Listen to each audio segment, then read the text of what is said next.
Hello and welcome to Game of Thrones off-season. Tonight we're discussing the writing of Game of Thrones and the elements that make it one of the greatest shows of all time. Stay tuned. You're tuned in to AfterBuzz TV, the ESPN of TV talk.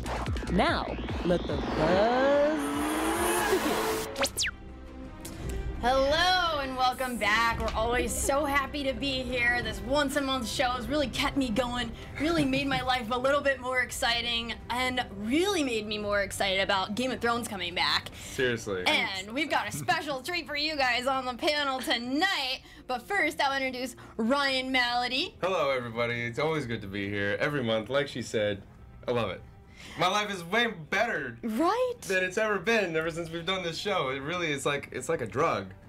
A once-a-month fix. Yes. And I lied. You guys get two treats tonight. Your first treat is Amber Plaster, who was with us all of last season. Thank you. Welcome I've never back. been introduced as a treat before. Thank you. And we have another special treat here from the USC Marshall Business School. He is a professor of entrepreneurship, and he's also a written, published novelist of a nonfiction book, 2 musicals, dozens of business school case studies and articles. Oh my but God. He's here to talk about the writing of Game of Thrones. And Jeremy Dann. all of those are treats, you know, since we're talking about treats. Most definitely. Love it. Well, thank you guys all for making it here tonight. And it's one of my favorite subjects of all time, the writing of any TV show. It's always so important to me because I went to school for writing. I'm just obsessed when there's great characters where there's a blur between good and bad, and what's really morally clear isn't obvious. And the thing about Game of Thrones is I love to get lost in the wonders of this magical imagery that they provide for us. And it's like getting into our first element of what makes this such a great show, the escapism, cinematic escape, if you will. Hey, cinematic escape. See what you did there? I would say, I mean, obviously, I'm like obsessed with escapism. What's better than forgetting about all your troubles, whoever you're dating, what's going on at work, and fully immersing into a television show like Game of Thrones? And I'll tell you, when I'm watching Kit Harington, I am not worried about work tomorrow. I love the way you put that, escapism. I mean, I feel like it's something I wish they taught at school. Jeremy, why don't they teach escapism at school? Well, most everyone is trying to escape my class, so... Aw, I don't believe that. No. Yeah, there's just something about fantasy, just the subject of fantasy that kind of transcends every other fictional genre of writing, where I feel like it's easiest to do world building, and I know you wanted to talk about that. Definitely. It just it literally picks you up and puts you in someplace new rules, new environments that will never exist in the world that we live in. But good writing can put it in a way that is believable, and it makes rules that the world has to follow. And even though there are dragons and even though there's magic, it still is real. When you're watching some worlds like Harry Potter or Lord of the Rings, and you believe it because they set the rules up in the very beginning, and moving forward you belong to those rules. Yeah. And Game of Thrones does a great job of not breaking those rules that they established from the very beginning. And it's a world you just can escape into. I mean, I feel like the pilot is a perfect pilot because they do a good job of setting up the rules, and then you see one of the main characters die. And you're like, oh, so that's how this is going to be. Okay. And so you're almost like they set you up and then you're turned upside down, and then you're like, the show is crazy. This world has rules, but it has no rules, and they keep, you're not quite sure what is sacred in this show when you first, especially in the first season. I remember thinking in the first season, like, what is happening with Walder Frey? Like, I remember just thinking there was like so much more to it because we just didn't know anything about that character. And I was like, there's going to be something to this. There was nothing to it. I just didn't know what the world was because it slowly got revealed to me. And I also wanted to know the rules of the White Walkers and like how far they could come, whatever. And they didn't give us White Walker details till several seasons later. Right. But they introduced that to us being like, okay, this is here. Now we're going to take it back. Right. So good. The White Walkers are one of those characters in the show that it's almost like they are the rule breakers, because they, like you said, didn't reveal what they were capable of until, and we still don't even know. We still don't even know they're sentient. They seem to have the whites definitely aren't, right?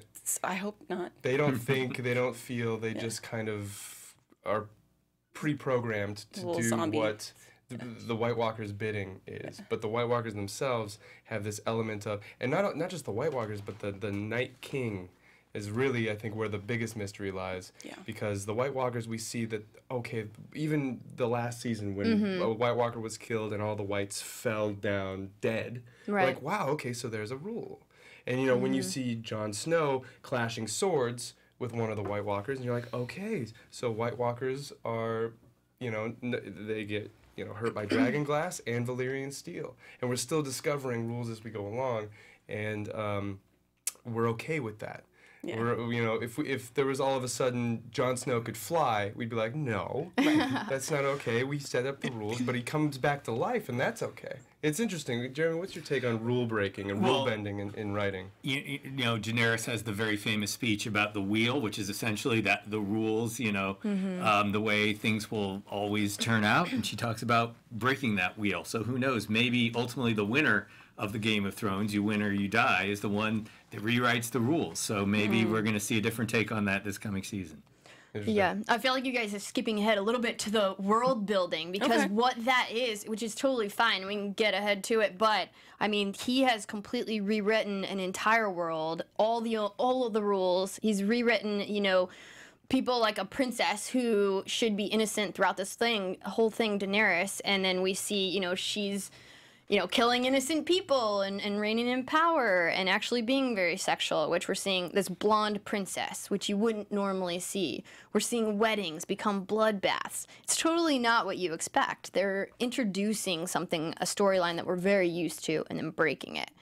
And one thing is, I feel like this show is really gives itself to the rising mass intelligence of people, that just the new millennials and, you know, all their computers, and they're very intelligent.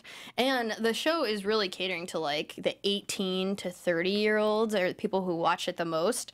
And I feel like the show has almost created a new genre for us, because now we're expected to have not just great characters, not just great plot lines, not just great, you know, all the lines, which we're going to play a little game later. Ryan has designed a fun game for us later to guess who said what line, so stay tuned for that.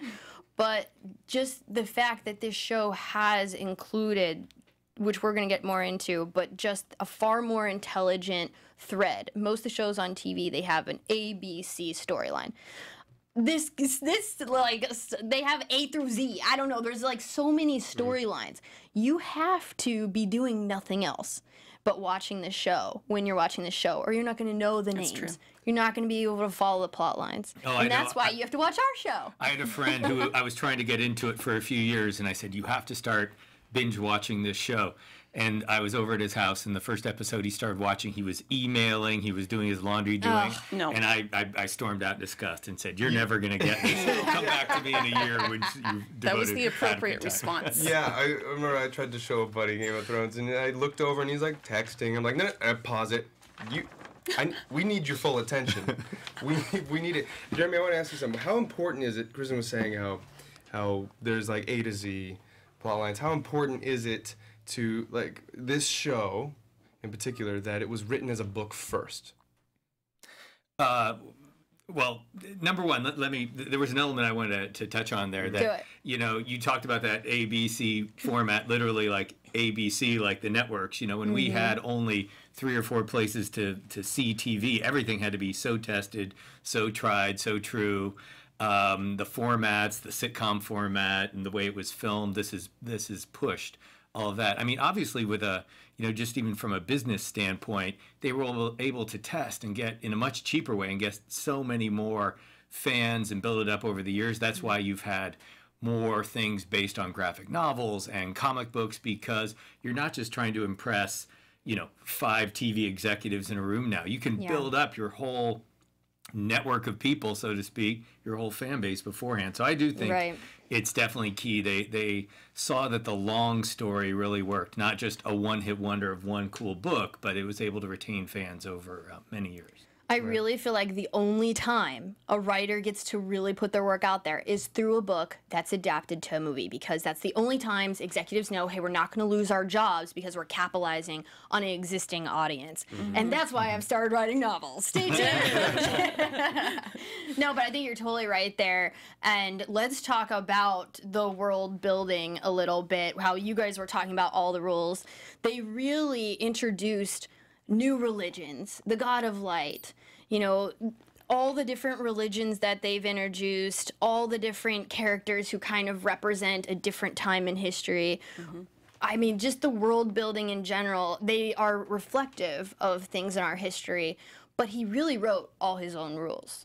I mean, yeah, I mean, come on. We have a show every month that we have, there's enough content for us to break down just the wardrobe, just the economics of this world that doesn't really exist except in our minds and in our hearts. He created different languages. Yes. There you go. Wrote his own Within language. his worlds. Yeah. And religions. It's an entire And then family laced trees and magic on generations. top of it. So much content It's like that they're Seven gods. I just thought about those. Yeah, there's The there's weird enough tree. Yes. to where this world is so real that they're even making a prequel that's was it 1,000 years, or is it Right. more than that? I think it was several thousand years. It takes place several thousand years before our Easily. known story course. of King's Landing, and it's like, if you didn't have that universe so well established, there's no way that it would be able to stand up on its own like that. Yeah. I mean, you have universes like Marvel Universe, where you can just take these characters and put them in different situations and watch them play out, good versus evil. The Game of Thrones kind of has transcended that, and that's interesting. You put it's kind of its own new genre. Right. It is fantasy. But is fantasy. what would you call that genre if you had to give it a new name? The one The that best show on television genre? Well, I think it's just a really well done version of fantasy. Usually fantasy shows, like say Xena Warrior Princess, Yes. do not have the budget that Game of Right. Thrones has. Or the fandom, which of course fandom gets you more budget, and then HBO lets you play a lot more than any other network. They can be a lot more violent, a lot more sexual, a lot more shocking. So I feel like a lot of other fantasy shows haven't been able to afford the luxury that this show has been able to get. Right. Question for you guys. Could we pay attention to the long monologues if there wasn't sexual acts going on in the background? We? I feel like they have this amazing recipe I don't know. for everybody, right? So it's like you're not just sitting there watching like Shakespeare on TV. Yeah. There's all these different elements going on at the same time where if you don't, love the language, you can just watch two women in the background naked, having at it. Wait, So what's your two-screen experience? I'm not getting these DVD extras. Where are you getting those? I feel like it happens all the time, The sex-plaining, Yeah, Tyrion is going on, it's very heavy in the first season. Yeah. Yeah. Definitely. Well, I want to get into our second point, which we kind of skipped over, the character development. But Jeremy, you touched on it, on how this was based on the series of novels, A Song of Ice and Fire by George R.R. Martin, and that, it's the long game that they're playing. And I completely agree with you because, think about it. You've had all these books to further develop the characters, and you can literally pick from them the best points. Someone's already put that all out for you, thought about it for years and years and years, and you can literally just pick the highlights and put that on TV. And he's already planned it all out. I always think the best shows on TV, the best season's always the first season, because that's all they have planned. They don't have 7, 8 books already thought about in their head, So it's like this show, there was an end before there was a beginning. Well, it's its own form of writing, the art of the long story, where, when I was writing my novel, one thing you realize is you can't accomplish everything in one chapter. You have to have laid the groundwork sort of accidentally, behind the scenes, very subtly, 5, 10, 20 chapters earlier with lots of little clues. And that's, I think, one of the geniuses of the show. That's what it did maybe better than I think anything that's been on. And it was very contradicting some of the conventional wisdom, which was starting to be like, we need self-contained episode. We need these episodic procedural shows and things like this. And this came on at the height of that when people were kind of against the long story. But this show kind of reestablished it. They were very skilled at it. Obviously, George was very skilled at it, but I do think they've kind of fumbled with it maybe in the last season where they because there's no more books. They smushed some stuff together. They lost that art of the long story. They lost the art of character development via journey and things like that. And I hope they reestablish it. Yeah, it's interesting how you mentioned that. When you go around Hollywood right now, no one's buying procedural shows. It's all primetime, hour-long, serialized dramas, and I feel like Game of Thrones was a big part of that culture change. Yeah, everything you look at now on TV is just like, even when it comes to teen stuff, teen dramas, it's all hour long and it's all serialized. Well, and just technologically and business model wise, using the business school professor in me, Netflix and the binge watching has really brought that back because if you have the temperament, you can watch it week by week and keep up, or you can say, oh, I have a long weekend, I'll watch 10 or 12 episodes right now. Yeah, it's guaranteed eyeballs. Right.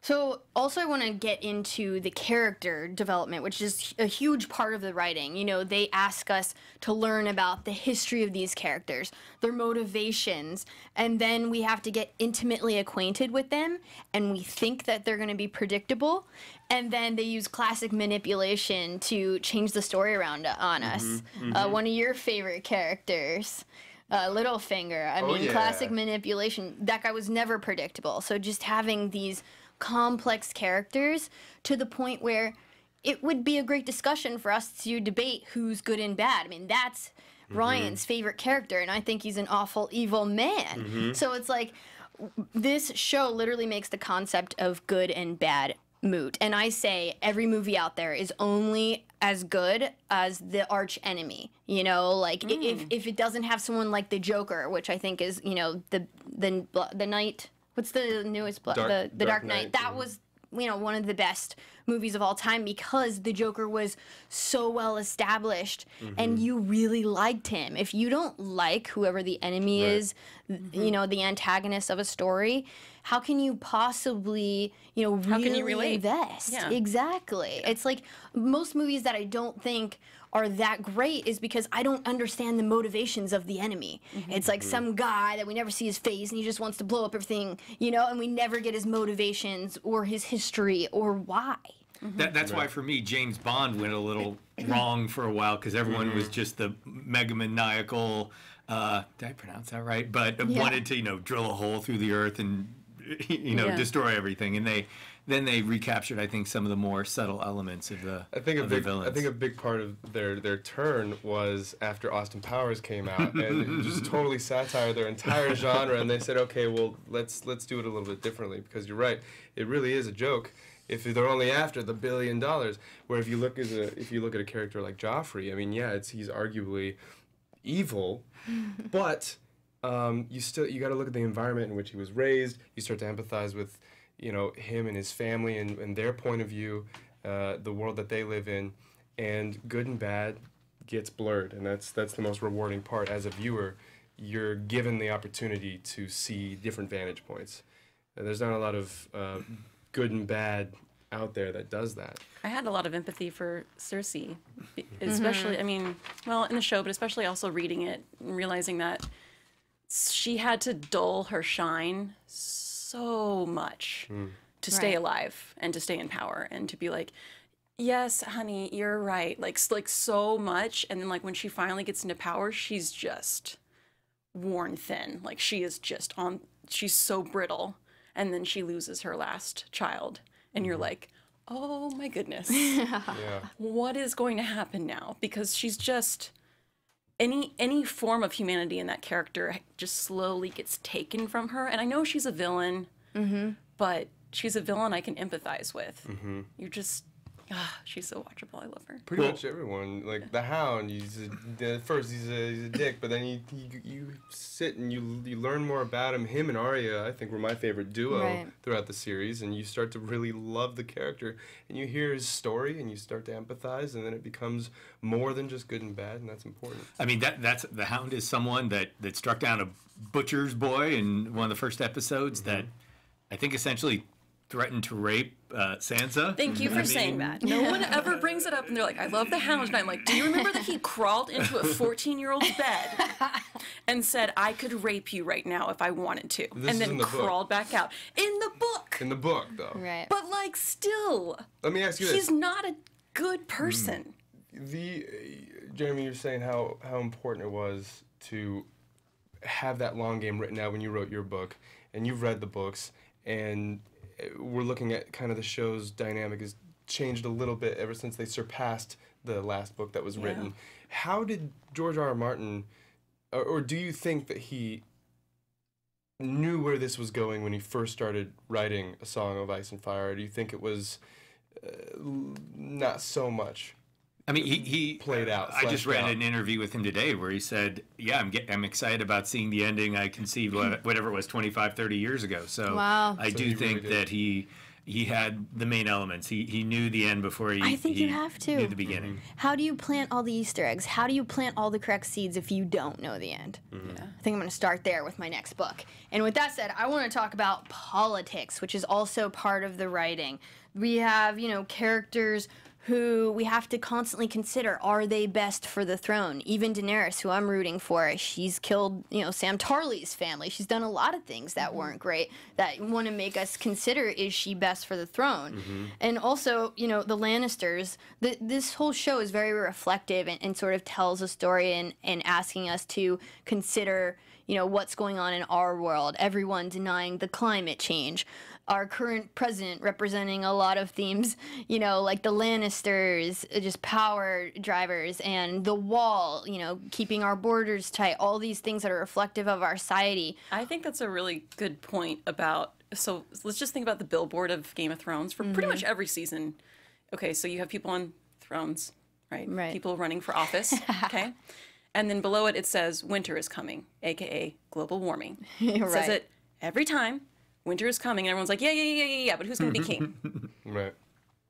It doesn't matter if the world's ending. It's pretty short-sighted when it's no one cares. It's easy to look at a story from your couch and say, like, come on, like, look at the bigger picture. But then when you sit back and look at your real-world scenario, it's like, well, yeah, but I got a family, and I'm only going to live, the next maybe, 60 years, and that's none of that stuff is really as important as my livelihood and the environment in which I'm going to live and die in. Yeah. We don't make 1,000-year decisions. I often think how the world would change if we just found the elixir of life and everyone started to live a few thousand years. All of a sudden, decisions people are living longer, so people are becoming more self-aware, and mindful of the environment because they're realizing, okay, how many generations do we have left? Right. So just as our world's changing, the nature of storytelling itself is also changing. And that's why I really wanted to get into storytelling, because I think it's the only way to really get people to pay attention to what's going on in our world and really show them a lesson, is to get them fully immersed into a different world and to show them that perspective and that understanding, is to just face them with entertainment, and that's really the only way to get through to people. Well, this has done that accidentally. Our real world has converged to the Game of Thrones world maybe more than we thought. And, when you have themes like you just mentioned, the global warming and climate change, they have the opposite happening. And the wall has become a symbol, not just in these books and movies, but in our world with the hordes beyond. So life has converged in interesting ways. I think even to the point of, didn't HBO kind of protest the a use of some of their imagery for political purposes in recent weeks? So it's gotten a little nutty in that regard. I do want to say one more thing about the politics, is that if you're not good at politics in this Game of Thrones, you do die usually. I mean, look at Catelyn Stark and Ned. I mean, they were some of the best people in this show ever, but they did not play the political game. But I mean, Jon Snow has been one of the most apolitical people, and that might be his appeal and his solution in the end. So it remains to be seen. I'll hold that out there as a little against the grain. Wait, how was it, Jon Snow? I'm gonna drain the swamp. That was really good. No, that's the only thing protecting the North against the South. That's right. Yeah, so we all know that, it's also, to get into our next point, the demographic that this show is aimed for also makes it you know, really exciting to watch. There's violence. You know, this is one of my favorite parts, Oberyn Martell in the mountain. Oh, I mean, when I saw that, that was one of the most brutal, violent things I've ever seen in my life. And it wasn't even real, and that was insane to me. But it's written, obviously, not for, you know, the kids. This is written as an adult show, and I think that really helps it be such a great show. It's able to be smart and clever and, you know, make itself appealing to, you know, the people who are really intelligent and really willing to be fully immersed and accept that the rules are going to change. And this isn't the show that you turn on, you know, cable TV and you just pay attention to while you're doing the dishes. Like, this show demands respect from you or you're not going to get it. And at the same time, it also respects its viewers. It doesn't patronize them, but it also it reaches a lot of a very wide-ranging audience.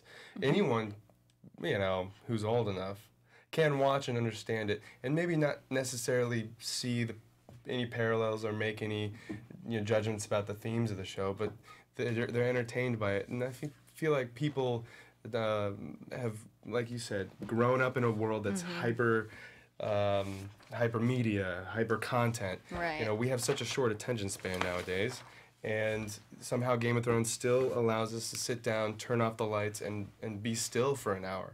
They were saying that, you know, appointment TV was done, appointment viewing was done, and that maybe only in the sports world and presidential election results do you really need to see it real time. But this has changed that. I mean, there are viewing parties again. You know, people want to see this real time, and just some stats again from the business realm. You know, 8.9 million people saw the finale live last time, which basically you can't do in network TV anymore. And I get another stat is that in absolute viewers, only one network show went up from 2016 to 2017, and that was The Bachelor. I just started watching that. In absolute viewers, but the Game of Thrones really accomplished that. So it's really, it has solved a unique problem. Who knows if it's at all illustrative to other shows and whatnot, because it's still like the only one pretty much doing this. It's I think there'll still be a few shows after this one goes that will demand that much respect, but it's going to be few and far between. I mean, I think the last show that I can think of before this one that wasn't a procedural format that like demanded like viewing parties and stuff was 24. Do you remember that show? Yes. Breaking Bad did a little bit. Breaking Bad a little bit, but yeah. There's like maybe one or two at a time. Where it was like long form story and you really looked forward to it and you binge watched it and it was a whole event. I love that. It's rare is what it is. It's expensive is what it is. They say that there's three main parts to creating a show or a film, and that's the script, the production, and the post-production. There's three main forms of art that go, you know, three stages to it. And the writing, I would say, is the most important, especially considering our theme tonight. Yes. But Game of Thrones also, they put in so much money, more money than any other show. I think every episode in this last final season come up, every episode was succeeded by the last as the highest budget for any TV show in the history. Did you have numbers on that too? No. It's like you got some. What else? I don't have a spreadsheet over here, man. One of the last points I want to address before we get into our amazing game Ryan has prepared for us is what the thought-provoking show this is. The fact that it's like, it brings morals into question. It's relatable in a very interesting way, and it invites us to help make these characters make decisions in that process rather than just overloading us with characters and struggles. There's so many dramas on TV right now where you just get a lot of characters and you feel like you're kind of dealing with their struggles when you're watching the show. There's shows that I can't watch because it's just like too heavy. But this show, it invites you in a thought-provoking way to consider your morals and the morals in the show and see if you agree with the decision-making and whose side you're on. You can look at things pragmatically and you can think, okay, well, I guess the Boltons had to go ahead and do that, considering where, you know, they stand. I mean, if I were them, maybe I would do the same thing. And at the same time, you empathize with smaller relationships, and you also consider massive decisions like whether or not Cersei needed to blow up the Sept and kill thousands of people. It goes from the very small to the very big, and it all starts with the writing. And I really feel like it's a cerebral workout that we literally crave. I mean, there's just not these shows that sort of present puzzles to us to solve while we're watching. And I mean, my favorite part of our normal show, whenever, you know, we didn't have the books anymore, was just predicting, because you don't know what's going to happen. And that's what I love about it. I feel like so many movies I watch today, I won't even watch the trailers, because I watch a trailer, I know what happens. You know, so I literally will walk into a movie just because people told me to see it. That's the best. Without knowing the genre, just knowing that it was recommended. I look up nothing, and I feel like that's what this show is anyway. Maybe that's why they put some fake scenes in the trailers now. I believe it. So different characters are interacting. They did that in the last Avengers movie. There were a few scenes that actually didn't happen in the movie. That's smart. And it's hard to do that. It's hard to make it surprising, because it's easy to say, okay, this is what they're expecting, so let's do the opposite and really surprise them. When in reality, you're probably expecting that. You know, it's like the Scooby-Doo. Like, well, you know, who's it going to be? It's going to be the guy they saw in the first act, right? Even though, you pull the mask off, and obviously it's not a real ghost. It's not you expect it to be somebody, and it's someone you expect it to be. It's hard to write a real, true, honest-to-good reward for not knowing what's going to happen. Well, it's the benefit of having him written it for like a decade on a TV show. Like, time went into this, and it shows. I mean, this show could easily be all exposition. Right. It could 1 hour of exposition. We'd be like, what's happening? Where does Marjorie from? Like, you could just spend that whole time explaining things, and they still find a way to make it entertaining. I have a question for you guys. Before we get into your game, Ryan, I want to know, so my mother, like, she watched one episode of this, right? And she's from a small town in Pennsylvania. And she is just like, these people, they're so morally disgusting. I don't understand it. I don't know how you watch it. She's like, that's just, like, not real. It's not society. I actually watch it, and I'm like, I don't know. Those characters kind of seem a lot like people I know, you know? Like, it's not that far. That's what I like about the show. To me, it's very real. Do you guys feel like perhaps our society at this point is slipping into maybe a medieval world at all? Well, you know, I think it's always been that way. It's interesting. Like, to call back to one of the first subjects we talked about the world building, is that, you know, these people exist in the world that George R.R. Martin wrote them into, but he really did base a lot of it off of real life medieval families, and we kind of talked about that in episodes past. Go ahead and subscribe and watch our other videos. But so yeah, you take real people. I mean, it's basically all entertainment is. Every movie, every TV show is based on the human condition and what humans will do and react to and how they'll behave, and it's because that's what we want to empathize with. Even when you look at an animated show about rats or cats, it's all what are we and what are we doing here and why do we care? And so you're taking human beings and putting them in a fantasy world, and I think they're acting exactly the way we would. I mean, maybe not all of them, but there's definitely been people throughout history who can probably fit into every single character. If you were put into, say, Arya's shoes at her age, how would you behave? Like, I would start killing people too if I saw my dad's head get chopped. You know what I mean? Like, you take a normal person and you put them in these situations, and you don't glorify the acts. I don't think they're doing too much glorification of the violence on the show. And there's not a whole lot of police in this show. Yeah, there isn't. And it's just like not being shown on camera, right? Like, all the things that politicians in the United States do don't make the news because they're careful to cover it up. Whereas in Game of Thrones, there is no media, there is no police. They just do what they do in the town square, and there's no repercussions.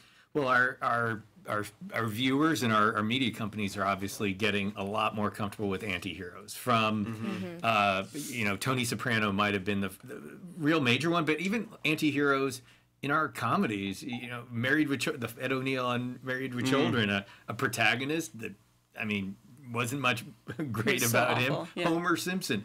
I mean, the anti-heroes, this takes it, Game of Thrones has taken it to another level. So we see it in drama and in comedies. We've gotten way more comfortable with it. We can root for, as long as we identify with someone or sort of like them in some way, we don't need to see good behavior from them, a la Arya, as you were just saying, a la Sansa. I mean, Sansa made some very questionable ethical decisions, but I think she was gaining respect via doing that. She became more the boss lady as she was doing that, even though they were very Cersei-like actions. And you guys both, I think everyone pretty much mentioned it, hit it on the head with, they have to be likable.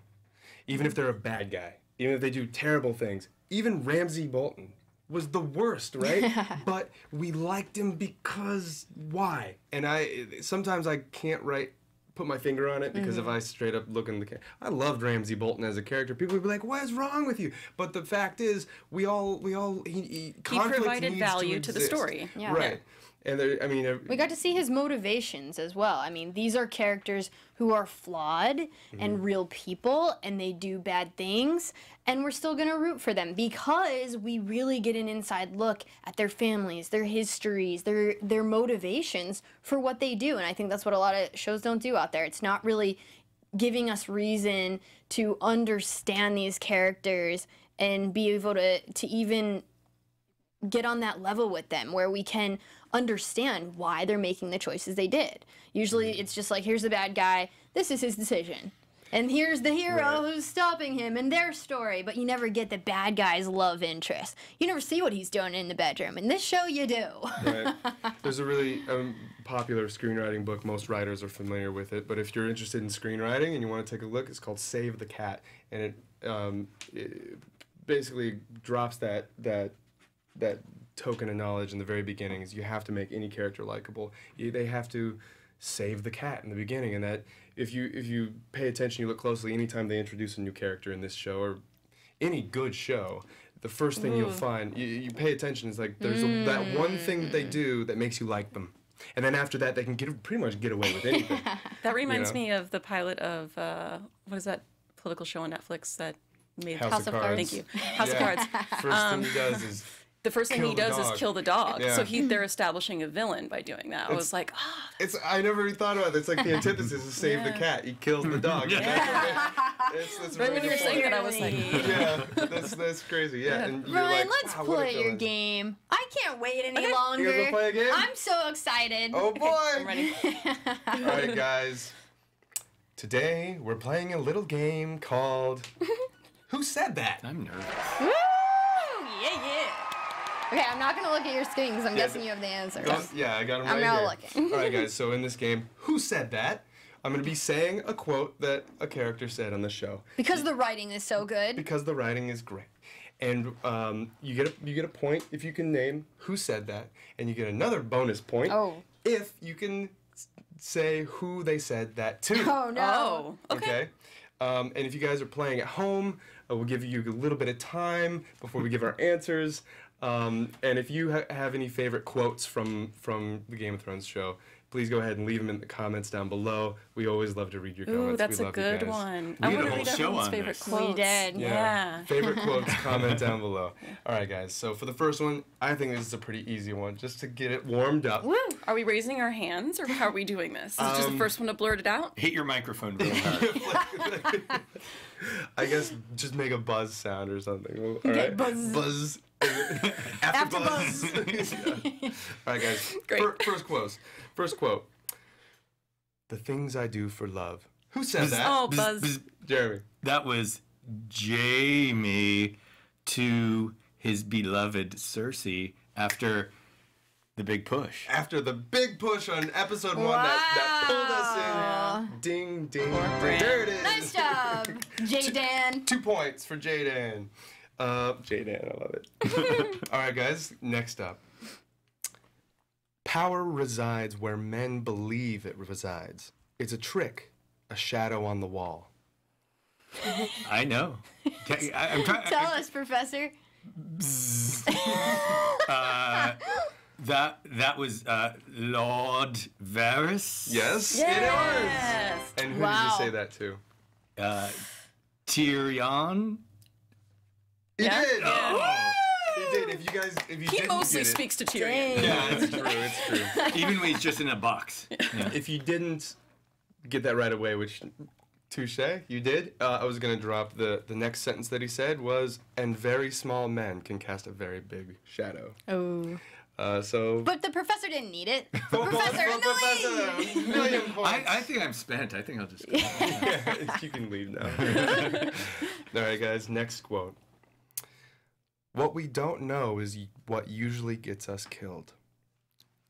It's hard. I don't know. Oh. Who's that whispering? What? What we don't know Exactly. is what usually gets us killed. I'm gonna guess. Okay. I can guess. Little finger. It's right. Oh, that's what I was gonna guess too. Yeah. My hint was gonna be, what we don't know usually gets us killed. Okay, that's Perfect. I'm gonna guess Sansa. Right? A little finger to. Sansa. No. No. That's what we all thought. No. Shoot. This was the scene where he was speaking to Roz and the other whore in the whorehouse. And he goes, I didn't. Associate. Associate. Shay. She goes, no, it wasn't No. Shay. Shoot. It was when he was teaching them how to do what they do. And she was saying, oh, I didn't know that, my lord. It's what we don't know usually gets us killed. He's dropping another little gem of knowledge on her. And Roz did eventually die. Okay. All right. Cool. I got the point. You got 1 point. I'll take got like the a other half point, but- Thank you. Yep. All right, guys. Couple more. Quote. If we don't put aside our enmities and band together, we will die. And then it doesn't matter whose skeleton sits on the Iron Throne. But then early. Buzz. That was Davos Seaworth. Yes. Wow. Always bringing people coming in together. Guns loaded. Enmities. Well, you remember we're like Enmities. enmities. Yeah, It's an SAT word. I skimmed it, but I was like finding really good quotes, and I was like, "Beside our enemies," okay, and then I like typed it out, and I'm like, I said, enmities, enmities. Yeah. Who'd he say it to, Okay. Prof? Who'd he say it to? I think it was to Daenerys and the assembled people. You got it. Oh my God. And Sir Davos doing his brilliant oratory to sway the decisions of world leaders once Now, again. I think that might have been in a season smooth talker. trailer. He is a smooth I think it talker. was in a trailer. It's kind of burnt into my skull. Okay, so I think the whole show is burnt in your skull. You're a pretty good fan. All right, guys. All right, one more. Next time I have an idea like that, punch me in the face. Who said that? And to whom? Next time I have an idea like that, punch me in the face. I'm gonna. Buzz, Yeah, Okay. you go. I'm gonna guess Jon Snow. Smaller. I was gonna say Tyrion. Yeah. I was going to ask if it was translated from Dothraki. He didn't do any Dothraki lines. I did, you know. Ik lag groen naar Frank. Who was said that? Khal Drogo. That, My moon, my sun, my stars. that, and who did Tyrion say that to? Bronn. No, but the idea. I'll give you a hint. Trying to keep the show moving. His idea was to go down and to hang out with some dragons. He wanted to Oh, yeah. go and release Yeah. Daenerys. the dragons. Did you say Daenerys? Oh. Or Grey Worm or Missandei? So Tyrion That's went the whole down. group. He realized the dragons needed to be free. Daenerys needed her dragons back. He went She down terrified there, him. befriended them, and released their shackles. And it was Varys who helped him. And Was it Varys? It was Oh, okay. Varys. So one line from Varys to Tyrion, one from Tyrion to Varys. Nice. Well, I'll take the point. Give me Yeah, the point. I have the You know what- professor you know what, at guys? 3, Kristen at 1, Amber at 1, and Ryan at 2. Let's go one more. Bonus Okay, round, okay, bonus round, bonus bonus round. round. Here we go. Next, I'm sorry.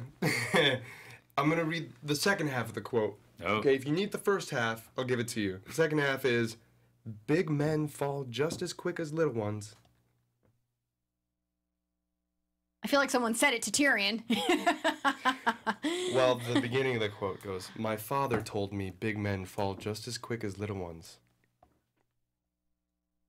So This is a tough one. That's why Who had a father? Who had a father? And his father it's either is Jamie. no longer around. It's Jamie to Tyrion or Tyrion to Cersei. I don't know, but it's the Lannisters. Robb Stark. Yay! Pretty close. It was Jon Snow to Corn Halfhand. Okay.